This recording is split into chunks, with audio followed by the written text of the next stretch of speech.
Okay, now you need to move. I'm really sorry. I know, I know. She's such a sweetheart. There you go. See you Find a later. comfy place to sit. All right. Now let's try again. Do. Thursday the 26th. Yeah, Thursday the 26th of All right. February. We're the 27th. No, the 27th is tomorrow. All right. By the way, that was a quiz, even though I don't know. We had a medical emergency, so this is not the video we expected, but it's the video we're going to do. We will cover a little bit of the medical stuff on some future date, but for today I decided we're going to do something we've been talking about doing for a while, and let's talk about all the different rigs we have, and then we'll pick up where we are now on a future video. So I got my iPad here with the list of all the rigs we've had. We're not new to camping. Not Or even a RVing. little bit. So on the list, I have 12 rigs. First, we're just going to talk through each rig. And then I think after we list them, we will list them again, but we'll do so from best rig to worst rig. The headliner is we have a $2,000 pop-up that I'm giving a higher quality score than our $200,000 Brinkley. If you want to see why, you'll have to wait till the end. There's hope for the Brinkley. I'll leave it at that. So the first rig I ever owned, I think I was 19 when I got it. I bought a Palomino pop-up in 1985. And when Sharon and I got married, I still had that. And we sold it and bought a 1991 Jayco pop-up. You'll see when we get to the quality, those two actually rate pretty high in quality. Of course, they're simple too, right? So it's easier for a simple rig to get a higher quality score. There's basically less that can go wrong. After that, what do you think of the Jayco pop-up? Let's do that though. Well, we had two little boys at the time, Right. and the Jayco pop-up that we had was huge. Well, it was huge compared to the Palomino. Yeah, it was huge compared It was a single axle. It wasn't that huge. It was like 10 feet. And the refrigerator, of course, is small, but Yeah. you couldn't do much inside. You had to cook outside. It had a stove though. It did. In a pinch, you could use the inside stove. Right, and it had an air conditioner. Right. Yeah. Now that air conditioner was plenty for a rig that size. Yeah, Even with canvas walls. yeah. And then, yeah, I don't have anything bad to say about it. So Yeah, I'm surprised that pop-ups aren't more prevalent. They've kind of fallen out of favor in the last couple of decades, which is weird though, because they're short, they pull easy. There's a lot of advantages to a pop-up if you have a small tow rig, young family, and they work great. well, I think So- the turtlebacks and the teardrops have replaced. Yeah, but excuse me, turtleback, all these They're fancy expensive. overland rigs, Yeah. right? We were overlanding before overlanding was cool. We called it Papa. Yeah, Wow. I mean, the pricing, you it's get a like pop-up for a quarter what these overlanding rigs cost. it's like a tent with a solid base. But it does all the things. It keeps you off the ground. You can't have an air conditioner. Both our pop-ups had heaters. Yeah, So if you were out in the shoulder seasons, they worked wonderful. yeah. But then when we went from the Jayco pop-up, we went to a very large fifth wheel trailer. Yeah. Was that 30? Well, I say very large now. It was large for us at the time. I think it was 32 feet. Yeah, probably. That only lasted a few months. And when we go from best to worst, you'll know why. So that was a very unfortunate experience with that fifth wheel because the pop-up was wonderful. And then we got rid of that pretty quick and we got a cruiser fifth wheel. I think it might have been like the first year cruiser existed because that was 1995. It was falling apart. And that broke every time I went down the road. So we had two bad back-to-back experiences with fifth wheels. And we were about ready to give it up. And we decided no. And we got a 1996 Hitchhiker Premier, which would be like going from, what, what's a pretty, it'd be like going from a name inexpensive Forest River product to a Brinkley. I mean, it was like the Yeah. Hitchhiker Premier fifth wheel was right up there in the top of its class No. in 1996, Yeah. and it showed. We had that rig for 15 years Yeah.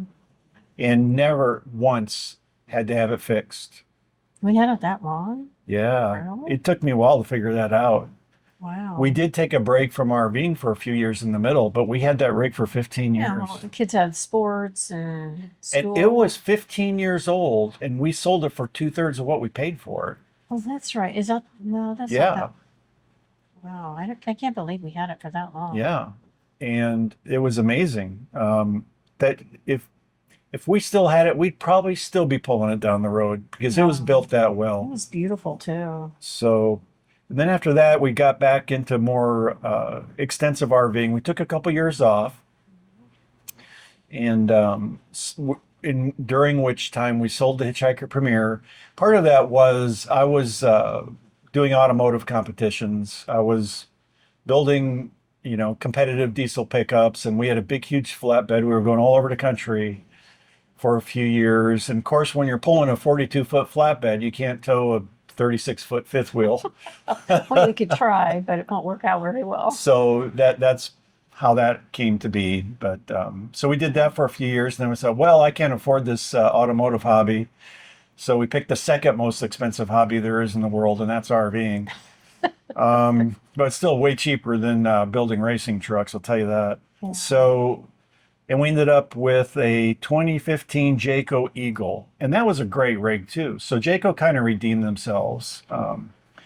But after that period of time, I had very little, I was working my butt off, and Sharon too with her job, and we could not travel. So, Yeah. I mean, we say that was a wonderful rig, but we didn't really put it through its paces. We took like two big trips with it and a few weekends, and that was it. And we had it for 5 years, so that was unfortunate.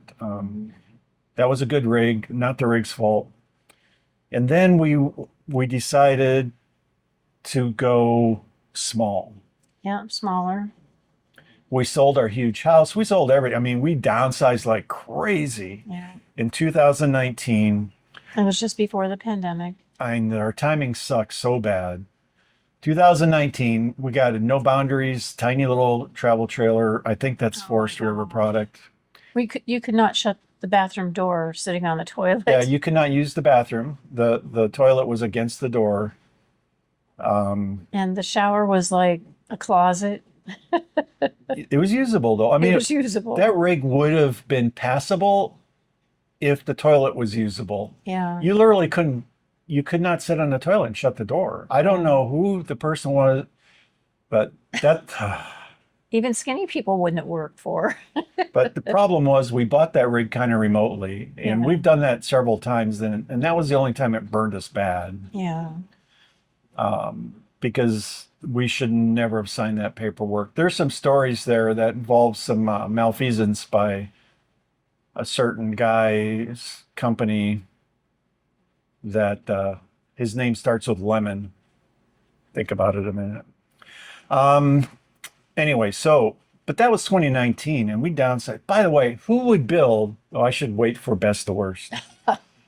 But who would build a off-road rig with big mud tires and then hang the sewer 3/4 of an inch from the pavement? I dare you to take that down a dirt road. Off-road trailer. Anyway, that's coming up in best to worst. Okay.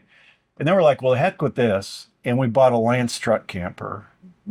Now, this was 2 months before the COVID lockdowns. Yes. We bought that Lance truck camper at the end of 2019, like a month after I bought my pickup, the F450, which we still have. Wonderful pickup. That rig's built. Wait until you see walkthroughs of that pickup.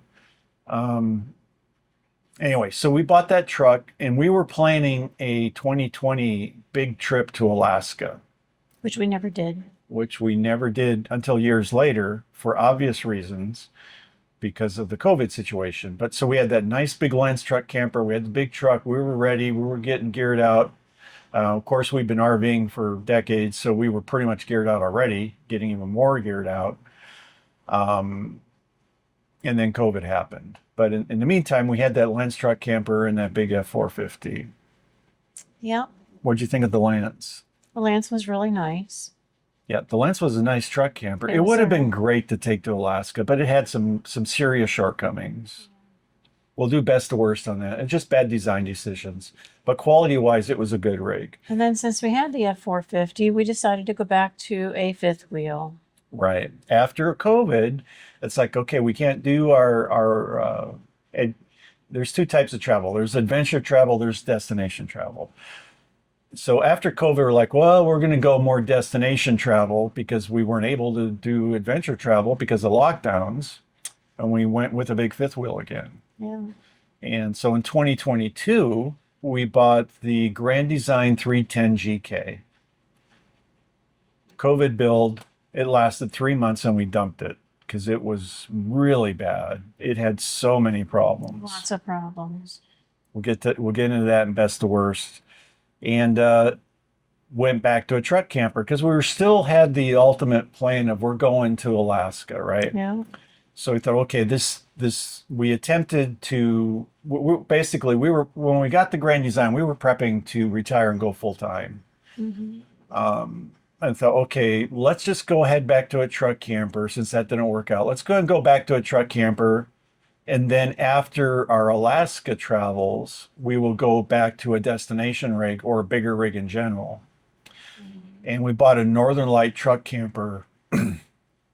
So good. Wonderful, wonderful truck camper. That Northern Light truck camper. And that was fantastic. So we had the Northern Light for how many years? Basically 3 years. It was a 2022. Took it to Alaska. Took it to the Arctic Ocean. Wonderful rig. No problems with it. That were the Northern Lights problem. The dealer did a couple things to it that ended up requiring repairs, but While we were in Alaska. yeah, the Northern Light build was fantastic. Yeah. But then in 2024, after coming back from Alaska, we were in the phase of, all right, now we want a bigger rig overall, And we like the truck camper. and we love truck camping, and we were both planning on working for 5 to 10 more years. And that would have put us more in the adventure type of travel mode where we still have to anchor regularly for work. So instead of going to our full-time rig, we decided to go ahead with the intermediate step of a big truck camper. And we bought an Arctic Fox 1150. Yep. And that was a really, really good rig. Really liked that rig. Everything was really nice. When we enjoyed that a lot for a year. I ran it over to scale and we scaled out at 17,500 pounds dry. Good thing we have an F450. Just, if you know, you know. That's a lot of weight if you're not in a flatbed commercial rig. And not long after that, we said, okay, let's go ahead and get our full-time rig.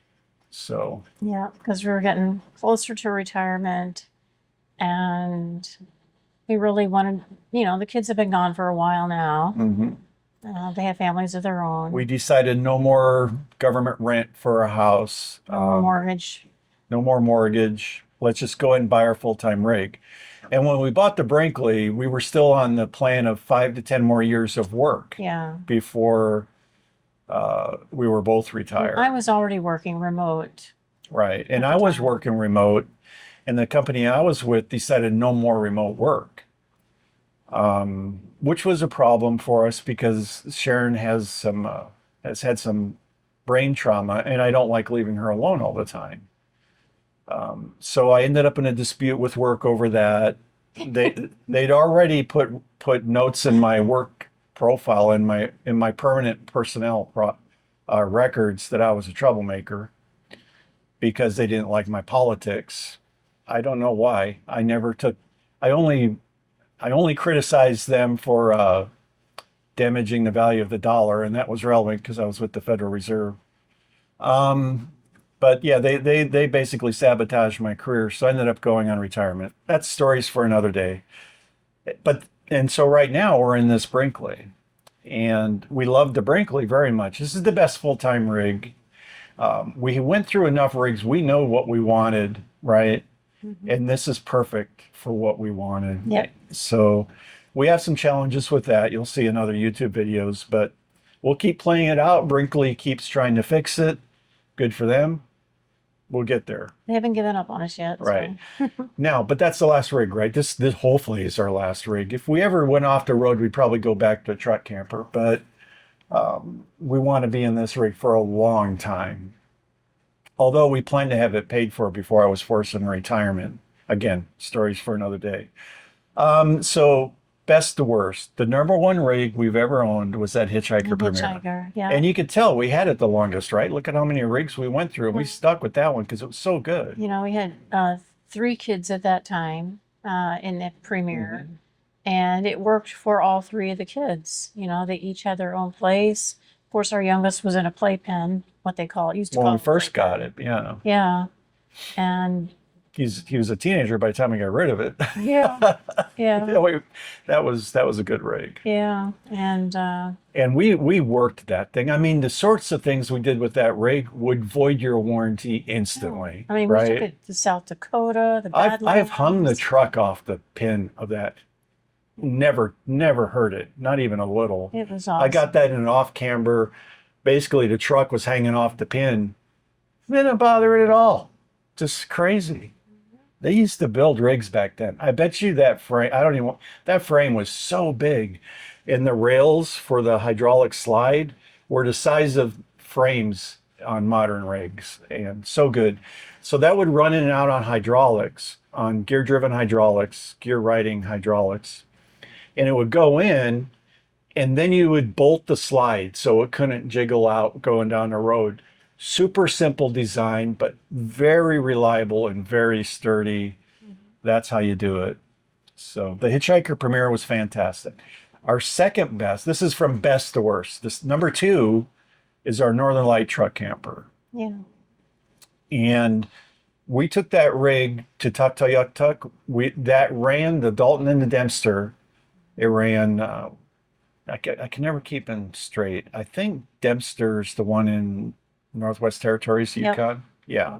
So it ran the entire Dempster and it ran most of the Dalton. So that rig, along with our 2019 F450, which we have till this day and plan on having like 10 more years if I'm sure it'll last that long. It's that good. That rig crossed the Arctic Circle on 2 parallels. Yep. Twice. And it's never had a problem. That Northern Light and the truck too. So boy, that got beat hard. And we ran that Dempster and the Dalton fast. We did, there's videos coming up. We did our Alaska and our Arctic Ocean and Tuktoyaktuk trip, 11,500 miles, 1 month. I don't know of anybody else who's done that. I've never heard anybody else say they've We done were that. in the truck a lot. Adventure travel to the extreme. And we loved it. And we weren't driving every day either. We would drive hard for 2 or 3 days and then we'd stop for 2 or 3 days. Well, of course, on the way back, we ran into the forest fires, so we were booking it Right. out We would there. have taken probably another week. But we got chased out of British Columbia by forest fires. Yeah, So for 2.5 days, we pretty much drove nonstop yeah. because the smoke was really irritating us and causing You couldn't breathe. you couldn't sleep. The smoke was so thick. Yeah. So we crossed the border coming out of Alaska and pretty much kept on driving until we did. We stopped in Montana for a little while. We crossed the border out of Alaska. We stayed right at the border for one night. Yeah. And once we started down the road at, just outside the border, we kept driving until we got to Dawson Creek. Okay. I don't remember stopping in there anywhere. Yeah. Once we're outside of the fire. Yeah. That's Well, we didn't get outside the fire till we were in Dawson Creek. right. Right. And even Dawson Creek was a little smoky, but you could breathe. Yeah. And from Dawson Creek, we went all the way to Glacier. No, we went just across the border. Was that Grand Rapids, Montana? I don't know if it was Grand Rapids. It was Grand something. Grand something, Grand Junction. Grand Junction. Grand Junction, Yeah. Montana, I think is the name. So then we went from Dawson Creek to Grand Junction, Montana in one drive also. And that was a nice RV park too. And that was, it a new was one. simple. It was a new one. It was basically parking, but it Yeah. had good hookup, was reasonably quiet. It was a little RV campground attached to a Best Western, I think. Yeah, it was something like that. Yeah, It but was they had a fun. wonderful shower house. Yeah, the Yeah. shower house. Yeah. And we were in a truck camper, so that mattered. Yeah. Where were we? Northern Light. Okay, and then we traded that on. No, it wasn't that high. Oh, We're this going this is best to order of worst. best to worst. Number three was the Arctic Fox truck camper. Hmm. No problems with that rig. It was great. Yeah. We didn't have it a real long time, Right.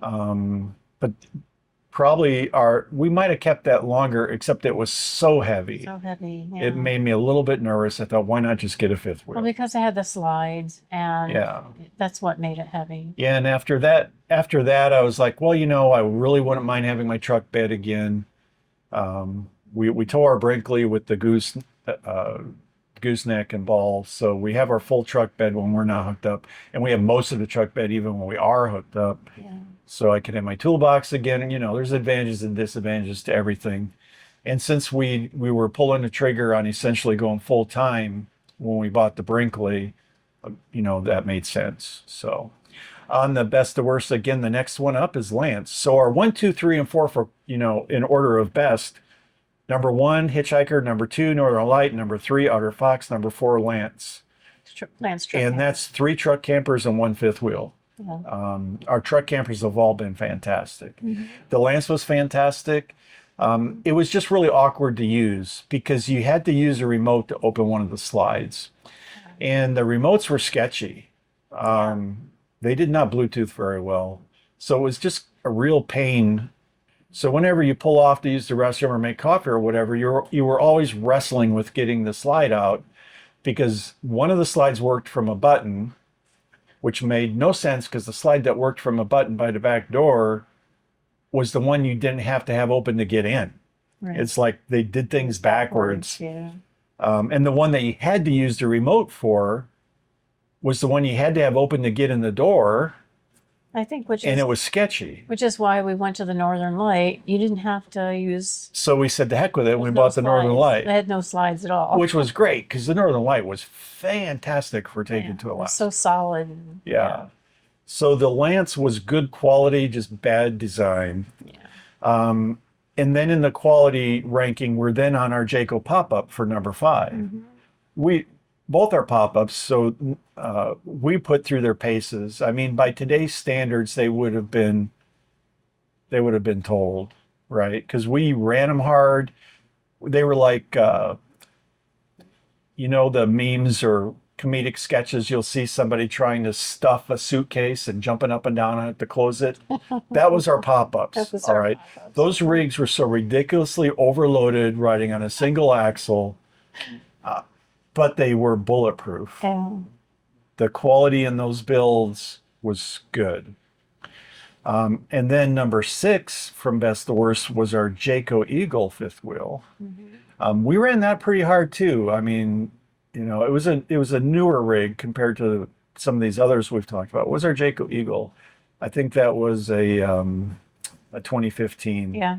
2015. Looking at my Had tablet it for here, a year or so, right? we had it 5 years, 5 years. but we used it very rarely because both you and I were working around the clock. Couldn't go anywhere. Couldn't really travel.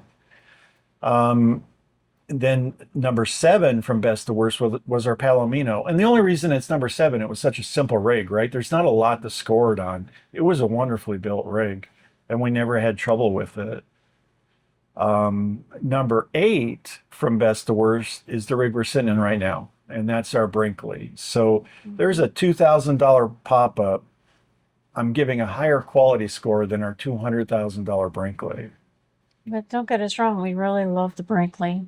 And the Brinkley score is catastrophically distorted on its metric because the things that are wrong with it are showstoppers, right? If you look at the big picture, I mean, if you itemized 1,000 things and gave them a quality score, the Brinkley would be very high. Unfortunately, the 3 things originally were down to 2 that cause us to have troubles with the Brinkley are showstopper things, like the slide not working and not going in all the way and being bent. That's a showstopper. That keeps you from going down the road, and it kept us from going down the road for an entire year. We didn't get to go anywhere hardly Yeah. except to Brinkley. The number two thing that's wrong with it that's a showstopper is the axles and brakes, and that's poor wiring. They are working. That's all I can say about them, right? It's supposed to have ABS. We have 11,000 miles on this rig right now, and I can document 7,000 of those miles are without ABS because of bad wiring. You know, and so if you're talking running gear, that is a showstopper. And that's why this rig score is lower than a $2,000 pop-up. But if you took those two things out, it would probably be like number three. If those two things, which should be bulletproof from the factory, if those two things were quality inspected properly at the factory, this rig would easily be number three. I mean, it would be our hitchhiker fifth wheel number one, and that's because of 15 years of quality and no problems. Right. That's an earned score. Number two, so Brinkley had, Brinkley could work its way up there if they factory fix this thing properly. 5 years from now, if I come back and say we've had no more problems with this rig, it'll be three. It'll be three easy, and it'll be fighting for number two. So anyway, hitchhiker number one, number two, Northern Light truck camper. This has a chance at number three if after factory repairs. It's been there 4 times. This will be the 5th time come June. If after factory repairs this starts performing the way it's supposed to, it'll work its way up, right? The reason it scores bad is the things that are wrong are such big showstoppers. All right. So Brinkley, you know what you have to do. This is a perfect rig to live in. Because of those showstopper items, unfortunately, it is number 8. But it's the perfect rig to live in, or it'd be even lower. We love living in it. We love the Brinkley. We love the Brinkley still working with us to get things fixed, which is their redemption. We've modified it quite a bit as far as interior. Right. furniture. Like right now, we're sitting on our Lazy Boys. We don't have any interior furniture that came with it. No. It's all in storage or in the dump. Yeah. We gave it to Goodwill. I'm sure they had the no seating. clue what to do with the seating. We dropped it at Goodwill and they said, "What is this?" We said, "A sectional," which it is. So Yep. Yep. So we prefer our comfortable recliners, right? So we've turned it into a couples rig. We love our recliners for sitting back, watching the TV and the YouTubes, and it's very comfortable. And we got 2 walk-through. If Sharon's cooking in the kitchen, I can walk on one side. If she's working in her office or getting stuff out of the fridge, I can walk around the other side. So it works really well for us not to have the big sectional sofas in here. So, and of course, I have my office in the back, haul our e-bikes. I have some videos on packing that office space for hauling the e-bikes. it's just us and our cat.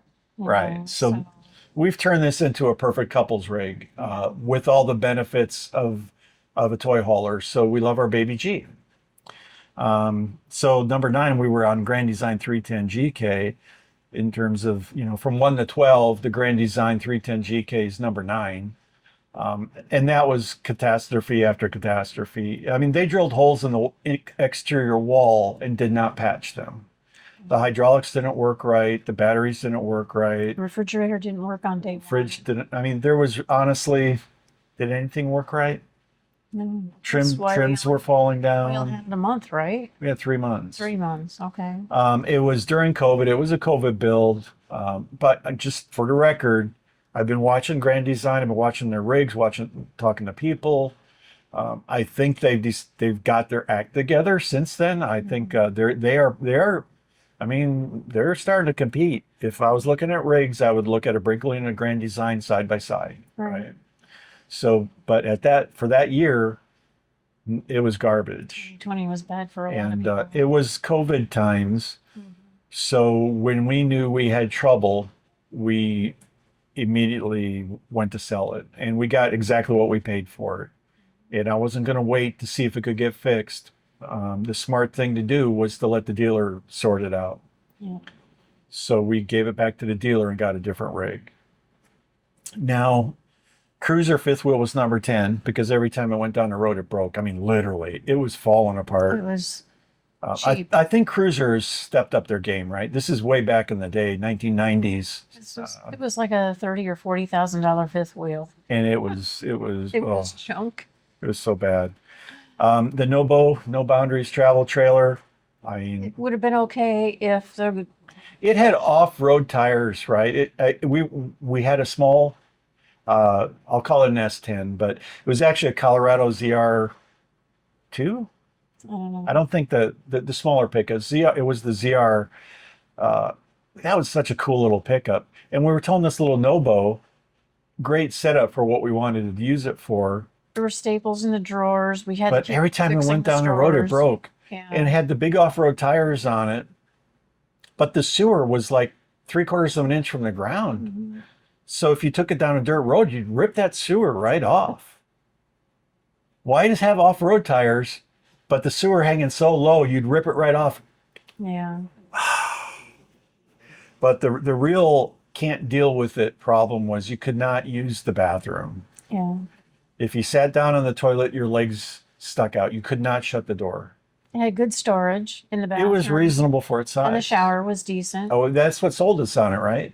It was set up pretty well for its size. We had the one where it had, what do they call it, Murphy bed, Had a Murphy bed, yeah. and it was great for a small tow behind, but just bad engineering choices. It's sort of like a little destination thing. I mean, if you're off-roading and going to like a snowmobile park or something, it was good for that. Right. It was perfect for what we wanted to use it for. Yeah. Unfortunately, they made too many bad choices when they built it, so we had to move on. Mhm. And then number 12 out of 12, the lowest quality RV we ever owned, Jayco fifth wheel. Oh my word. Now keep in mind, we have another Jayco fifth wheel in the top 5, right? Stuff happens. This is RVing. My only comment is this is the one that our then 12-year-old son, our oldest one at the time, came in and said, Mom and Dad, it's raining in the kitchen. By the way, that is the one thing that will bail me out of an RV faster than you can say, oh, is leaks. Leaks, get out of it. Just get out of it. Jayco took it back. Yeah, we had it out with the dealer. I mean, if you pressed on the wall in that It rig, was like a sponge. it would go and water would squirt out at every single seam. Okay, this thing was literally full of water. Yeah. That's not an exaggeration. It was full of water. Water was running out of every seam, every seam. And they had it in the shop for a long, long time too. Yeah. So what we finally did with the dealer was we traded it, got another rig, and this was early 2000s or late 90s. It Late was 90s. Is- 90s. Yeah. And back then you had no hope, right? If your rig was broke, you wouldn't see it again for another year and a half. And this one was even worse because it had to go back to the factory because it was 100%. Yeah, that was the rig we got Disaster. when Robert was born. Yeah. So And then we had traded it infants, Yeah. on the expensive rig, on the hitchhiker, Yeah. which was the wonderful rig, right? Yeah. So, of course, the dealer was willing to work with us because we were trading, a medium price range rig on the most expensive rig on the lot, so they could work some numbers, and which worked out in our favor because that rig was so good. But then the dealer had to fight with the manufacturer, which was a fight that we would never win in the mid 90s. Yeah. So the manufacturer took the rig back, and we heard back from the dealer that they totaled the rig. Yeah. The manufacturer totaled the rig because it was not, there was too much water damage. They would have had to replace every single wall. Well, they took it apart Yeah. and said it's totaled. Yeah. That was it. They just wrote it off, paid off the dealer. But that's in the mid 90s, the only recourse you had as a consumer, and in a lot, unfortunately, this is still somewhat true today. With a lot of manufacturers, the only recourse you have is to trade it and let the dealer go to war with the manufacturer. Because there's no lemon law for RVs. Exactly. And that's why this industry has gone the way it's gone, which is again why we still are hanging with Brinkley, because Yeah. even though we have a couple of showstopper problems with the rig, We're still working they're with still us. working with us to get it fixed. And so that's where some of our experience comes into play, is we've seen the best and the worst. And I'm willing to play along as long as they're willing to take some responsibility and fix things. Yeah. So Exactly. that's my story. I'm sticking to it. Okay.